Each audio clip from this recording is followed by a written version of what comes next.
Alors, on m'a demandé de me prêter un exercice qui est quelquefois un peu délicat parce qu'il peut être conçu comme un petit peu rébarbatif dans la mesure où on est censé tirer les conclusions de choses qu'on vient d'entendre.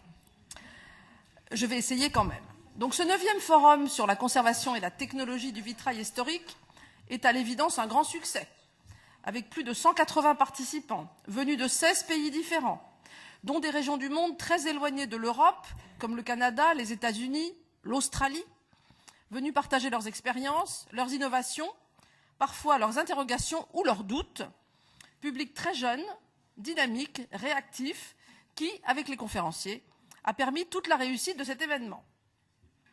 Pour mémoire, en introduction, Éric Palot nous a rappelé le rôle important que jouent ICOMOS France et ICOMOS International dans cette mise en commun des expériences et des connaissances des professionnels de la conservation, mais aussi celle des maîtres d'ouvrage, ce qui est la particularité d'ICOMOS, au travers des colloques réguliers organisés par le groupe Gens de Métier.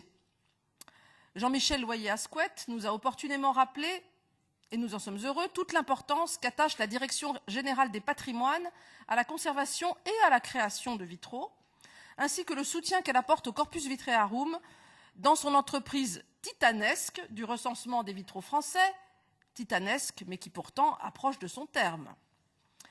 Michel Hérold a joliment mis en lumière et en image le rôle du Corpus Vitrearum depuis les initiatives des pionniers au sortir de la Seconde Guerre mondiale, Hans Hanlöser, Louis Grodecki, Jean Lafont, son attachement profond à l'approche critique sur site et dans l'atelier, en dialogue avec le restaurateur et le scientifique, son attention soutenue à la matière de l'œuvre et à la technique. Il a évoqué la place difficile de l'étude du vitrail dans le monde académique, qui bien souvent encore relègue cette expression artistique dans le champ des arts industriels, comme on le disait au XIXe siècle. Bien qu'elle soit intégrée aujourd'hui dans des études plus vastes, rien ne semble pouvoir bouleverser la hiérarchie des arts. Michel Hérold nous a invités à garder l'esprit fantassin, c'est un peu militaire, mais bon, pour défendre la méthode, pour conquérir un public non encore acquis à notre cause, pour défendre pied à pied une approche pluridisciplinaire fondamentale qui permet de dépasser un cadre académique jugé un peu castrateur. La première session de notre forum portait, rappelez-vous, sur l'entretien des vitraux, abordé sous l'angle historique comme sous l'angle technique par les différents orateurs. On a pu voir que le terme avait des acceptions très variées, depuis la réparation régulière, qu'on voit dans les textes anciens, jusqu'aux interventions plus lourdes de nettoyage mécanique appuyé et de remasticage à l'huile de lin grassement appliquée, en passant par les nettoyages légers et les repiquages ponctuels. Il me paraît donc nécessaire de revenir aux fondamentaux et de rappeler la définition adoptée par le Comité européen de normalisation dans son groupe numéro 346 et que je vous mets ici à l'écran en français et en anglais. Donc l'entretien, qu'est-ce que c'est que l'entretien? Maintenance, periodic actions aimed at sustaining an object in an appropriate condition to retain its significance while preventing or reducing the need for invasive intervention at a later date. Action périodique de conservation préventive visant à maintenir un bien dans un état approprié afin qu'il conserve son intérêt patrimonial. Et la norme donne également cette petite phrase qui me paraît importante. Les travaux d'entretien ou les réparations d'entretien sont de faible ampleur et sont conduits sans modifier les matériaux, l'aspect, la disposition de l'immeuble protégé ou de ses parties. Alors pourquoi dit-on ici de l'immeuble protégé? Eh bien parce que cette norme, cette terminologie correspond à un certain nombre de textes réglementaires sur le patrimoine en France qui englobent le bâtiment ainsi que les ouvrages qui y sont attachés, tels que les vitraux ou les peintures murales. Donc je pense qu'il était nécessaire de le faire afin de resituer un peu les interventions qui ont suivi. Raphaël Chosneau a entraîné notre imagination à la recherche des vitraux perdus de Charleville-Mézières, à travers l'analyse des comptes de la fabrique du XVe au XVIIe siècle. Nous avions les yeux fixés en réalité sur les créations de René d'Urbach, fort récentes. Nous nous sommes alors représenté la pose de clés en osier fournie par un mandelier, c'est-à-dire un vannier, sans doute pour la protection des bêtes déjà réalisée en cours de chantier. Nous avons imaginé le couvreur dépoussiérant l'église pour les fêtes de Pâques, y compris les vitraux, Et pour finir, nous avons quasiment vu le maître organiste lassant le fil d'Archal autour des cadres métalliques des châssis de protection. Sylvia Canellas nous a ensuite amenés à Barcelone, au XVe et XVIe siècle, pour nous montrer, à travers les contrats passés par les responsables des cathédrales de Barcelone ou de Gérone, avec des peintres verriers pour l'entretien des vitraux. Nous y avons compris la vie quotidienne, ou presque, la vie quotidienne d'hommes à tout faire, mal rémunérés en espèces, mais qui recevaient un complément en poulet et en chapon. Je ne sais pas si on pourrait remettre la technique à l'ordre du jour, la méthode à l'ordre du jour, je ne suis pas sûre que le Code des marchés publics le permette. Et qui passaient d'un édifice à l'autre pour traquer la poussière, les toiles d'araignée et les verres brisés. Nous nous sommes apitoyés sur leur maigre salaire, mais en entendant que certains refusaient de signer leur contrat avant d'avoir vérifié que les vitraux étaient en bon état, nous nous sommes pris à rêver d'un retour à une époque bénie où l'entretien était bien conçu pour maintenir et non pour réparer. Claudine Loisel et Annick Texier nous ont rappelé quelques fondamentaux sur les limites de l'intervention in situ, qui, pour les panneaux de vitraux comme pour les armatures, ne permet qu'un travail relativement superficiel, souvent insuffisant pour assurer un minimum de pérennité à l'ouvrage. Un coup de projecteur a été donné sur les armatures anciennes, dont on a rappelé qu'elles étaient partie prenante de l'œuvre, mais aussi son support physique, et qu'un compromis devait être trouvé entre la conservation minimale et prudente, telle qu'elle est pratiquée par exemple à la cathédrale de Canterbury, et la durabilité du traitement anti-corrosion, notamment lorsqu'aucun entretien n'est envisagé ou envisageable pour des raisons d'accès ou d'ordre budgétaire dans de petites communes. Jessica Deguin nous a fait part de la politique de la ville de Paris en matière d'entretien de ces monuments affectés au culte et de la mise en place de contrats pluriannuels avec des restaurateurs de vitraux, permettant, avec une meilleure souplesse administrative, si cette phrase n'est pas un oxymore, l'intervention rapide et légère comme un peu plus importante. Le cas de l'église Saint-Pierre de Chaillot, vous vous en souvenez, avec les surprenants vitraux à cabochon de Montméjean, est venu illustrer son propos. Jean Pfeiffer et Drew Anderson nous ont fait traverser l'Atlantique pour survoler en modélisation 3D la cathédrale Saint Patrick, ce bijou néo-gothique enserré de très près dans les gratte-ciel de Manhattan. On y a vu les nouvelles technologies appliquées au diagnostic, avec la modélisation de la course du soleil permettant d'évaluer son impact thermique sur les verrières et donc de régler au mieux la ventilation des verrières de protection. Nous en rêvons tous. Notre tour du monde s'est poursuivi jusqu'aux antipodes, en Australie, avec Geoffrey Wallace, qui nous a fait une surprenante et fascinante démonstration de tous les moyens possibles qu'on peut imaginer pour s'approcher des verrières. Tours énormes, nacelles, matériel d'alpinisme, nous rappelant ainsi que pour l'entretien comme pour l'observation, le principal problème que nous avons, c'est l'éloignement. On a pu établir des comparaisons mentales entre ces balancelles accrochées aux échafaudages des clochers avec les nacelles médiévales dont nous trouvons parfois les traces d'accrochage dans certaines cathédrales, je pense à la cathédrale de Metz, et qui permettaient d'entretenir les verrières en faisant descendre ces nacelles progressivement le long des vitraux. On a pu apprécier l'inventivité de l'auteur dans ses opérations d'entretien cyclique des verrières australiennes, tout en attirant l'attention sur les limites des opérations de nettoyage qui associent méthodes douces mais d'autres beaucoup plus drastiques et qui ne peuvent à l'évidence s'employer que sur des verrières non peintes. À l'opposé, Nancy Georgi, par la voix de Sarah Brown, nous a fait la démonstration, dans le cadre d'une étude très précise et documentée, que l'on pouvait trouver d'autres voies de nettoyage, très douces, avec de miraculeuses éponges dites smoke sponges, je traduis éponge à fumée, je ne sais pas très bien comment appeler ça, pour remplacer les techniques humides et qui pourraient représenter une solution envisageable pour les dépoussiérages in situ. Un riche débat a terminé la journée, où la question du choix de la nature des interventions à réaliser a été largement débattue. Certains intervenants soulignant le fait que ce choix, notamment aux États-Unis, était motivé par des raisons budgétaires et que la question de l'entretien et de la prévention se posait malheureusement rarement, de même qu'en Europe, où cependant des initiatives intéressantes ont été mentionnées, comme celle de contrats de surveillance passés avec des restaurateurs en Allemagne, ou encore la convention cadre passée par la ville de Paris. Certains participants se sont plaints de l'abandon des églises désertées par les fidèles, tandis que d'autres, au contraire, soulignaient l'intérêt porté par les populations locales à leur patrimoine vitré et que finalement, il suffisait sans doute d'un peu d'information et de pédagogie pour les convaincre d'agir, évidemment dans la limite des ressources disponibles, notamment en milieu rural. Il est également rappelé alors que la question de la dépose est fondamentale et que la déontologie d'intervention, telle qu'elle est décrite dans les directives pour la conservation des vitraux, impose d'envisager en tout premier lieu le maintien in situ, notamment lorsque les verrières sont en place dans leur montage originel. Cependant, cette approche de stricte conservation ne doit pas conduire à travailler dans de mauvaises conditions, et certains restaurateurs insistent alors sur la meilleure qualité d'un travail fait en atelier au risque assumé de la dépose. Je vous montre ici l'endroit où, pour ceux d'entre vous qui ne les connaissent pas, où l'on peut trouver les directives pour la conservation des vitraux sur le site du Comité scientifique international pour la conservation des vitraux. Vous les trouvez également sur le site du Corpus Vitrearum International. Et vous avez la possibilité de les télécharger pour le moment en français, en anglais, en allemand et en néerlandais.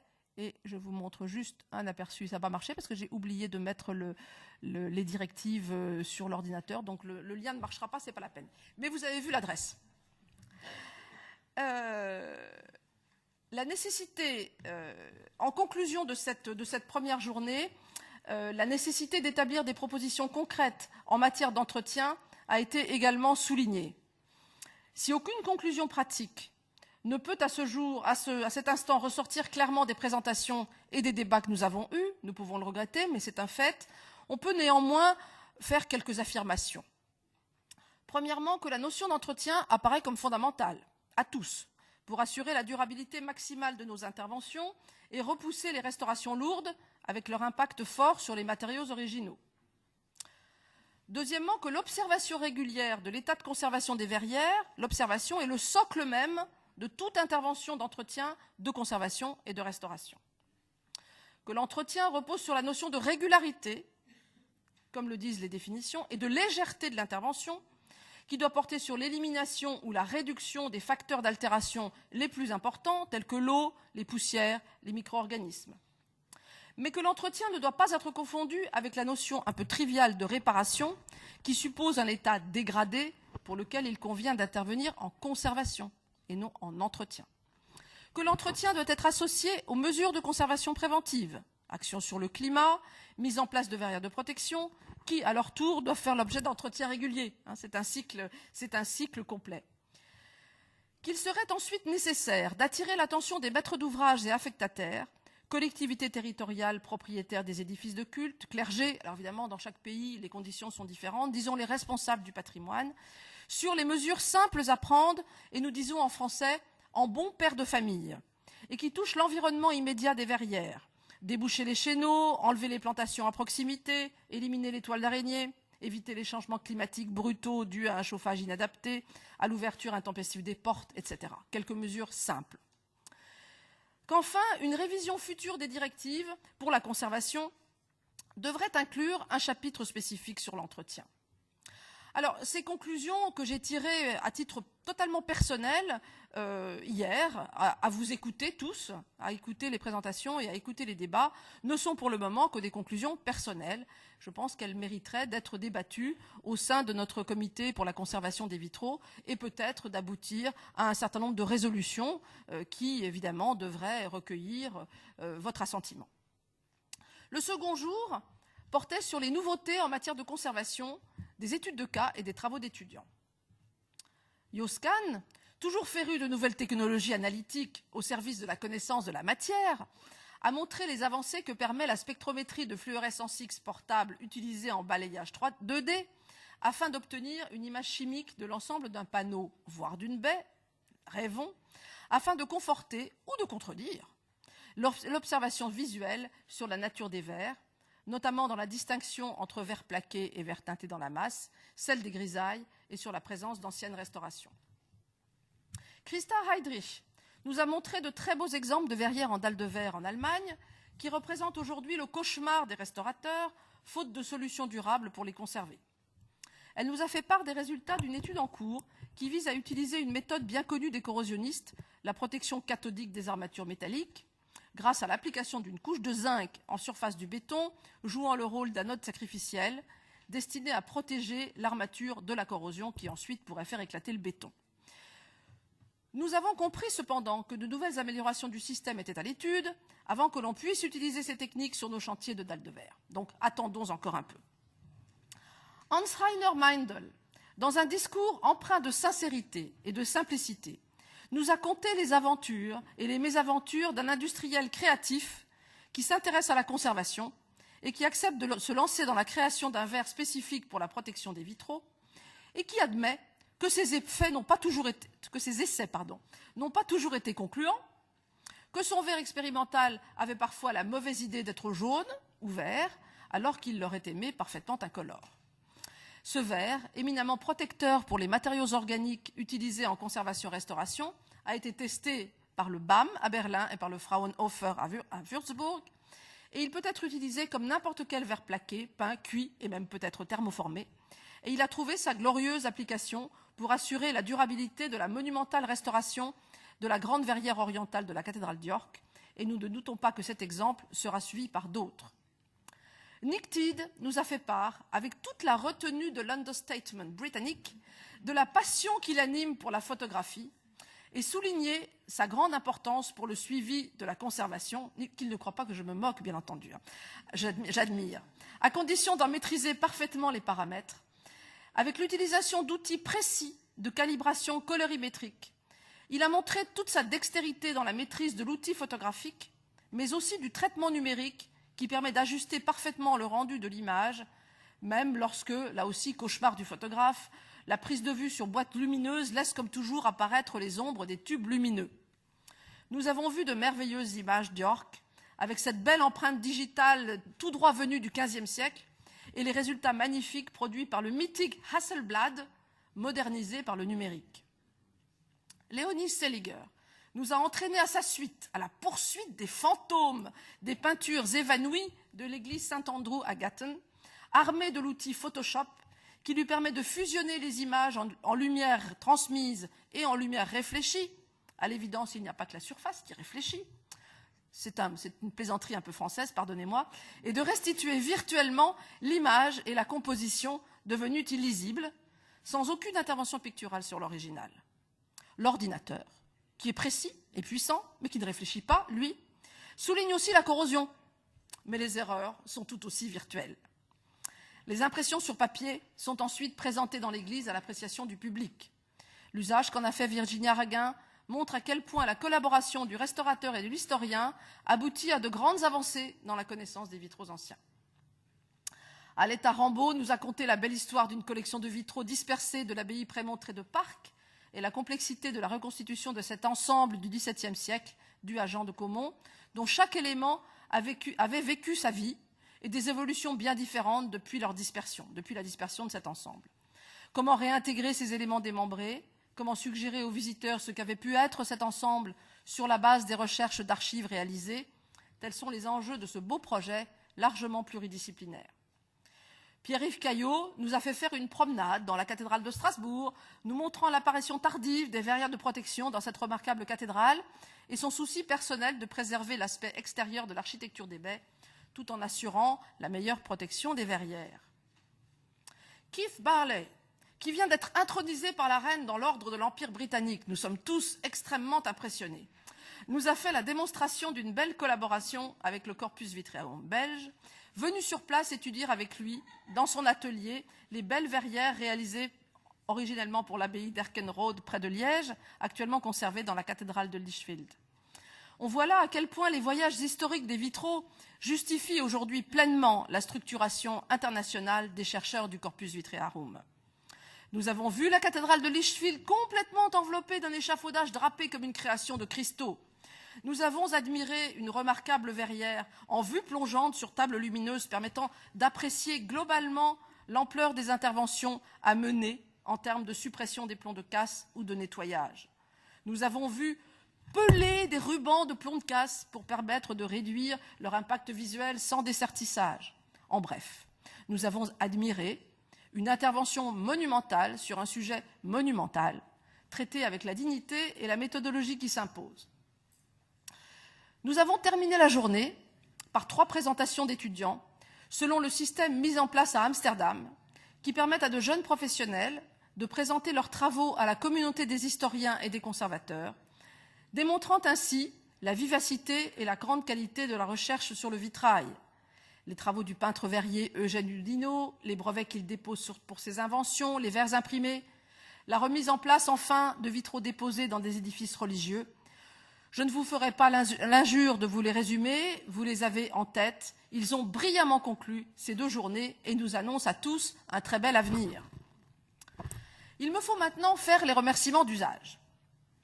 Je souhaiterais tout d'abord apporter les remerciements de l'ensemble de l'Assemblée à Antoinette Lenormand-Romain, présidente de l'INHA, de l'Institut national d'histoire de l'art, et Daniel Scordel, pour nous avoir accueillis en ce beau lieu et avoir supporté nos bavardages sous la coupole qui, paraît-il, ont un peu gêné les lecteurs de la bibliothèque. La Direction générale des patrimoines pour son soutien financier. Le Corpus Vitrearum pour l'octroi de 6 bourses pour aider des étudiants à participer à ce forum. Amélie Duns-Ouvry, Marie Groll, Emma Grou, Kate Harrison, Simone Stritzker et Lisa Thomet. Je voudrais remercier tout spécialement Claudine Loisel et Fanny Beauchot du LRMH, ainsi que tous les membres du conseil scientifique qui ont été les chevilles ouvrières de ce colloque, et en particulier de ce bel ouvrage des preprints, des pré-actes, avec Isabelle Palmy, Anne-Sophie Barré, Cédric Gottfried, Marie Courtier, Vincent Ribeiro, pour ICOMOS France, qui n'ont pas ménagé leur peine pour la réussite de cet événement. Je voudrais remercier également Pauline Parfait, Héloïse Jourdan, Myrtille Huneau, qui ont accepté d'assurer avec Fanny Beauchot l'intendance des micros et casques et la course dans les escaliers de la salle. Delphine Civilet, enfin, Mathilde Thienot, Marie Godet, doctorante au LRMH, Laure Delage et Vincent Vinel, qui sont les étudiants de Myrtille Huneau, et qui ont donné un sérieux coup de main pratique à l'organisation du forum. Je remercie enfin les interprètes qui ont supporté nos présentations à la mitraillette, et Marianne Reva et Bernard Cohen, ainsi que Sébastien de la régie. Je vous souhaite maintenant de bonnes visites et un bon séjour à Paris. Merci à tous.